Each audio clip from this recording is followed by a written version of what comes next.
Hello and welcome to Secrets of Organ Playing podcast. We are your hosts, Vidas and We've been mastering secrets of organ playing for more than 20 years and sharing them on this blog since 2011. On this show, which we create from our home in Vilnius, Lithuania, we strive to help you grow in every area of organ playing, including practice, technique, repertoire, sight reading, hymn playing, improvisation, composition, music theory, harmony, and many others. Our hope is to help you become a complete musician, or what we call as total organist, a program which we have created to help you reach your dreams faster than you would do on your own. If you are new here, we invite you to subscribe to receive free updates of this blog at organduo.lt. By subscribing, you will also receive free video how to master any organ composition and 10-day organ playing mini course. And now let's go to the podcast for today. Hi guys, this is Vidas. And Usha. Let's start episode 325 of Secrets of Organ Playing podcast. This question was sent by Andrea, and she writes, Dear Vidas, stage fright, shyness, lack of confidence and lack of patience for the last 10% to make the piece perfect. I have a teacher now for 5 years, tough lady, very demanding, so I'm not in the organist's desert. Kindest, Andrea. Okay, so how many people, Osha, have a stage fright? I think very many. Did you have a stage fright when you first started playing organ? Of course. Or piano? You were little when you started playing piano, right? Of course I had it. I think everybody does. So some has, bigger stage fright, some, not as big, but I think everybody is frightened, at least a little bit. Mm-hmm.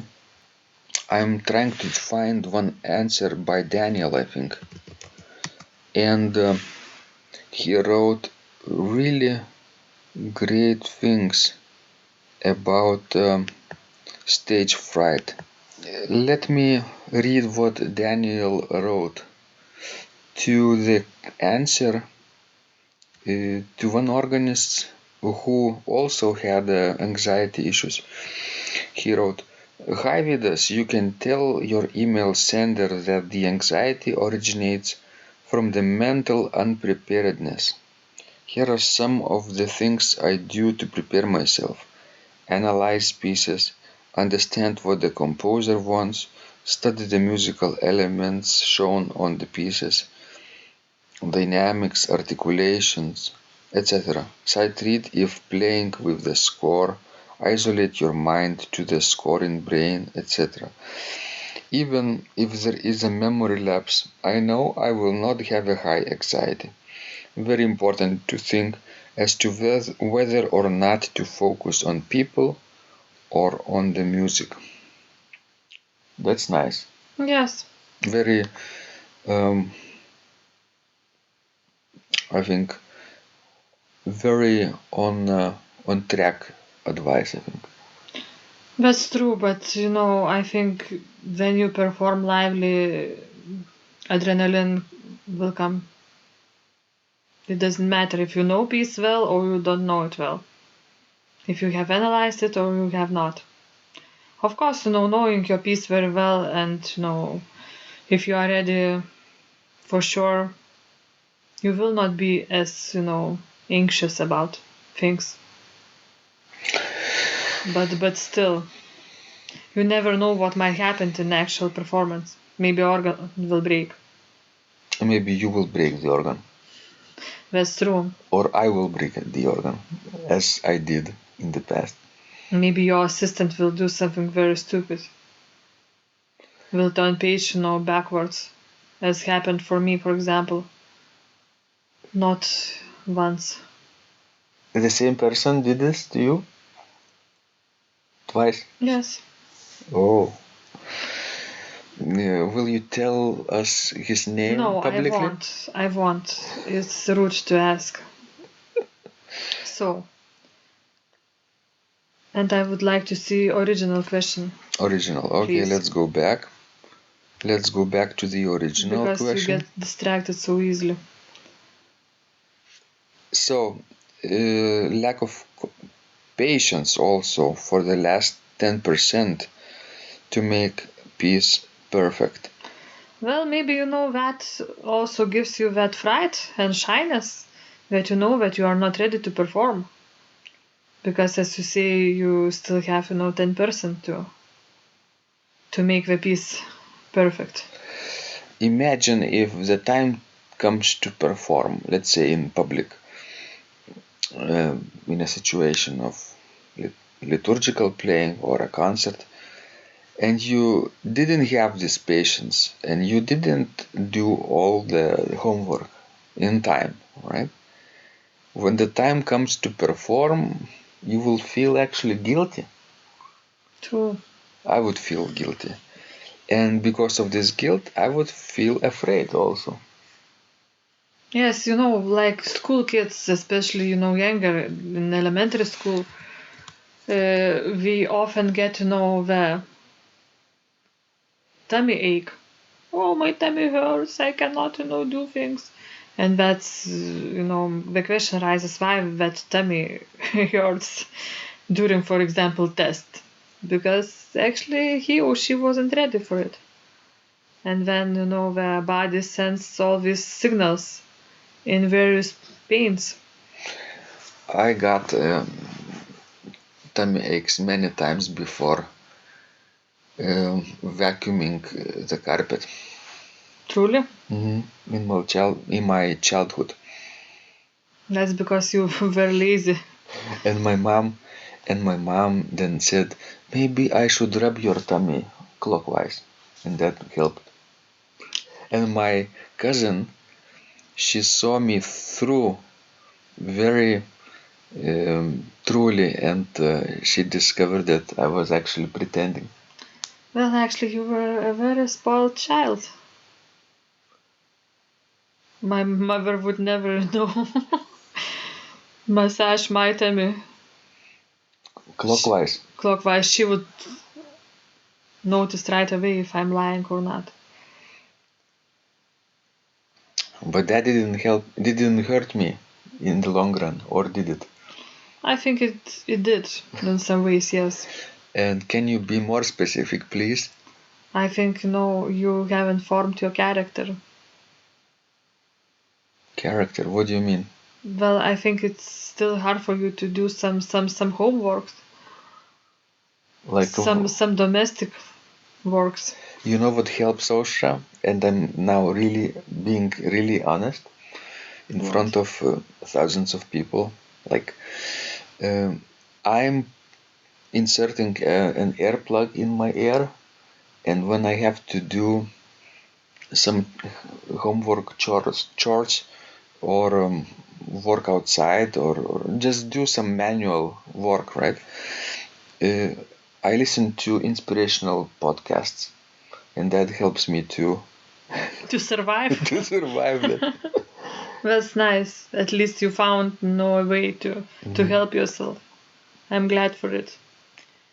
And by the way, what helps you to do all those works? Do you have special secrets, special secret earplugs too? No, but I'm trying to do every job that I do with love and care, and it helps. Oh, that's deep. I don't know. I need an hour to think about it. Okay, let's go back to Andrea. Yes, and now she says that she has teacher for 5 years now, a deaf lady, and she writes that she is not in an organist desert. So 5 years. I think that's a long time. And if I would be Andrea, I would definitely want to study with somebody else. After taking 5 years of lessons with one person, because that lady might be the most fabulous organist and organ teacher. I think in 5 years you already learned from that lady what she could give to you, and maybe you need to to look for somebody else. Advance. Yes. Don't you agree? That 5 years, that's sufficient. Well, look, we had for a few years different organ teachers at the Lithuanian Academy of Music, right? I studied for 4 years with Leopoldas degrees, and then for 2 years with Gediminas Kviklys, right? So that was, I think, 4 years. It was for me quite enough to know all about the secret methodology of Leopoldas degrees, and then of course 2 years with Gediminas Kviklys also gave me ample time to transmit his knowledge. And then what else? In Michigan with Pamela for 2 years. In Nebraska, 2 years with Quentin Faulkner, and I think 2.5 years with Quentin Faulkner, and 1 semester with George Rishi, right? You are asking me, I don't know, it's your studies. But I forgot, I'm getting old. Well, you need to do more mental work. I'm older than you, remember? Yes. By 4 months, that's, a big difference. When I was 4 months old, you were not born, you see? It's a big difference. Yes, it is. So for Andrea, my advice would be, maybe you need to look for another teacher. Teacher. Okay. Hopefully she's living in an area when more teachers are on the market. Okay, guys, thank you so much for sending these questions to us. We hope our answers educate you, entertain you, and inspire you in some way. And remember, when you practice, miracles happen. This blog is supported by Total Organist, the most comprehensive organ training program online, where you will find courses for every area of organ playing, including technique, practice, sight reading, repertoire playing, hymn playing, improvisation, composition, music theory, and harmony, with hundreds of scores and thousands of exercises. Here is what some of the students are saying. Hugh writes, the sight reading course has helped me tremendously. Thank you very much for your essays, courses, and all your help. Robert writes, I found the fingerings, registration ideas, and general comments to be excellent. John writes, I have found your download very helpful. It was really excellent. I have watched some of your teaching videos, and when I read your instructions, I tried to imagine you are there teaching me. You may feel disappointed that I am 2-3 days behind, but I am a slow learner, and I have committed to taking the time to get it right, as you say. But the other night my wife commented that she had never heard me play such a detailed melody in the left hand so well. My left hand is generally poor. Robert writes, it has been a great pleasure in my life of having discovered your courses and material as well as the YouTube work of recordings. You have a calm and pleasant way of teaching. Ron writes, Hi Vidas and Osha, thank you guys. What a wonderful response to my email note to you. You've got me right, and I feel you understand my level of playing. Yes, at home, and lucky that I have an organ for that reason. I am paying attention to this, and I am going to try this haha no longer secret model. Yes, and I love Cesar Frank too.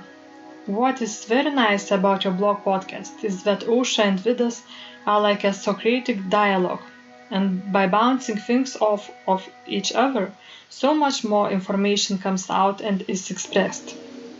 Your comments contain a wealth of information and understanding.